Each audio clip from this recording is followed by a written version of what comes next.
girl, we are playing the Rolling Stones. Because my next guest recently described Donald Trump as the Mick Jagger of politics. Now, it's worth noting that Joe Biden recorded a version of Start Me Up called Help Me Up. And if we're keeping it in Stones terms, Kamala often sounds like she took a few of Mother's Little Helpers. But joining us now to break down the political battle of the bands is a street-fighting man, if ever there was one. The great Piers Morgan is here, and the crowd goes nuts. Thank you, thank you. On a light question, since there has been so much music talk surrounding you this week, does Piers Morgan sing karaoke? I do. Stop it. I do. In fact, I was in Barbados in the mid-90s in a club at 4 a.m. after a bottle of Jack Daniels, stripped to the waist in a bandana, pretending to be Axl Rose, singing Live and Let Die, the Guns N' Roses version. And I swear to you, this is true. And I was pitch perfect because of the Jack Daniels. Yeah. And a guy comes over and he said, I'm an American record company executive. I'd like to talk to you about maybe doing a deal. I went, whoa! Stop. Live and let die. Yes, the answer is yes. I thought you were going to tell me that's how you got hired at CNN. It would have made sense. Well, there were far darker things I had to do for that. Thank you. Good for you. Well, essentially, I took your analysis to mean that Trump is Mick Jagger because they're still putting on the big show at their age, which the Stones are touring, although Brown Sugar is now Brown Splenda, as far as their doctor's orders. But did I get that right? Yeah, look, they're about 2 or 3 years apart from each other. They're both great showmen. They love a big stage. And I just felt the way that, in particular, the way that Trump went back on a stage at a rally 7 days after being shot was pretty ballsy and the kind of thing Mick Jagger would do. So, yeah, look, I think they're not completely similar, but there's definitely a parallel in the sense if you compare them to Joe Biden. I actually saw Mick Jagger at a cricket match in London last year, and I said, you realise you're 6 months younger than the President of the United States. You're prancing around the stage every night for 2 hours. He can barely move across the stage.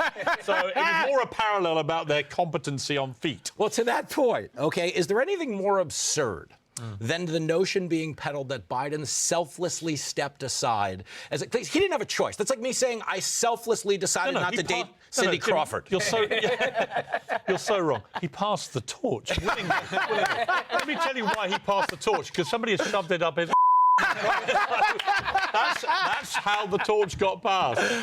But it's so funny to watch this, propaganda effort in full bloom, because obviously he was the worst guy on earth a week ago. He bows out and they start comparing him to George Washington. Now, granted, they went to high school at the same time, but I think we're overstepping our historical bounds here, no? No, completely. Look, I think the ridiculous way the mainstream media's behaved all year about Joe Biden, A, in denial about what we could see and hear with our own eyes and ears, but B, when they decided to do the hit collectively, and it was, Obama and George Clooney and Pelosi and Schumer, it was like a scene out of Goodfellas, right? And poor old Biden goes along like Joe Pesci to become a made man, and boom, he's right. Somebody has to call Robert De Niro and say, the guy got, I'm sorry, these things happen.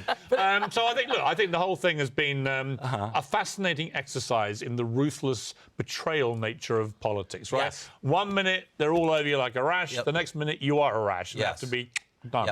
And I got 2 comedians on the panel, so I know a lot about rashes. Okay, these guys, a lot of bad things happen at the La Quinta after 9. You don't want to know.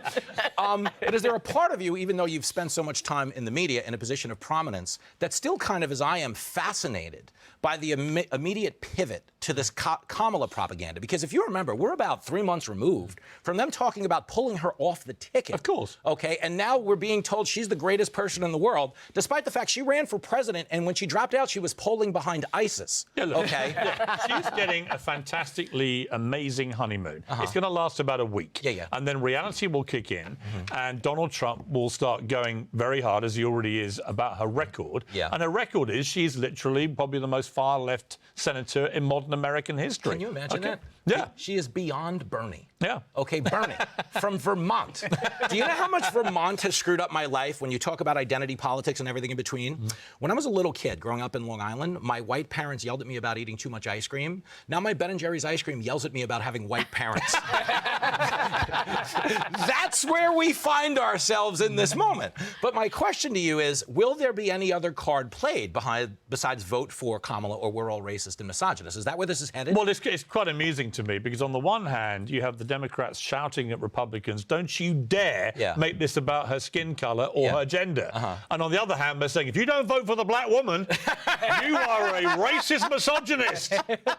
Which one is it? But you know, my favorite part of the whole thing is they're like, well, you're a racist misogynist if you don't vote for her. They didn't vote for her. No. They didn't vote for her. So that Look, part you know what killed it is? The analogy I would give you, if you're in the Titanic, which the Democrats were with Biden, and it's hit the iceberg and it's going down and the last lifeboat has just disappeared off into the sunset or moonlight, right? And you will take any vessel you can see, right? It doesn't matter how it's moving, how big it is, what chance you have of actually getting to land. You'll just jump on anything.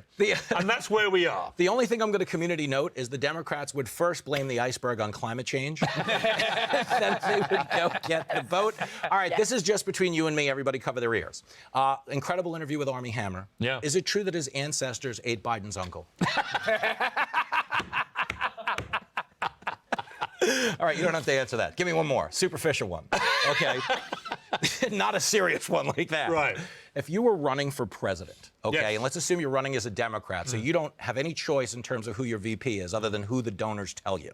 Okay, you have to choose between Prince Harry and Joy Reid. Oh, my God. Who is the VP for Piers Morgan? I resign my presidency. He just quit. We got another one. Before I even get there. Now, you know what you need in this country? 248 years ago, you made a catastrophic error of judgment. You got rid of the British royal monarchy, right? It is time. It is clearly time, given the chaos raining down in your country. Your system doesn't work. It is time to bring back the British monarchy system. And I am available as King Piers Morgan. I don't know. I don't know. Listen, King Piers. we're never ever getting back And you will all together. be my ever. loyal. You will all be my loyal and obedient subjects. I'm on the no. If you're in the family, you do well. I've seen how this royal thing works. I might sign up. I'm about to send you a declaration of dependence. We're going to write it right now. The great Piers Morgan. Click here to subscribe to the Fox News YouTube page to catch our hottest interviews and most compelling analysis. You won't get it anywhere else.